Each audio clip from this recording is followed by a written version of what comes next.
Doctor Udhayanidhi அவர்களே வணக்கம். நீங்கள் டிவிகே கட்சி எப்போங்க ஆட்சிக்கு வந்தது? ஒரு மாதம்தான் ஆகுது. ஆனால் நீங்கள் குறைகள் மேலே குறை சொல்கிறீங்களே. உங்கள் ஆட்சியில் குறை இருந்ததால் மக்கள் மாற்றத்தை கொடுத்துருக்காங்க. அதை நீங்கள் கொஞ்சம் யோசனை பண்ணி பாருங்கள். கொலை, கொள்ளை, கற்பழிப்பு, பாலியல் பலாத்காரம் எல்லாமே இருந்ததுனால தான் மக்கள் மாற்றத்தை கொடுத்துருக்காங்க. இவர் சிறப்பாக ஆட்சி நடத்துகிறார் தளபதி விஜய். நீங்கள் குறை சொன்னாலும் மக்கள் ஏற்றுக்கொள்ள மாட்டார்கள். 5 வருஷத்துக்கு அவர் தான் ஆழ்வார். நீங்கள் என்ன குறை சொன்னாலும் மாற்றங்கள் வராது. விஜய் தான் ஆளப் போகிறார்.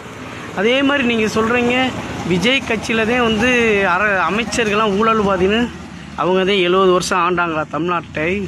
உதயநிதி அவர்களே, மணல் கொள்ளையில் யார் ஊழல்வாதி? கல்குவாரியில் யார் ஊழல்வாதி? 10 ரூபா பாட்டிலுக்கு 10 ரூபாவில் யார் ஊழல்வாதி? 2G யார் ஊழல்வாதி? அதே மாதிரி மழைநீர் 4500 கோடி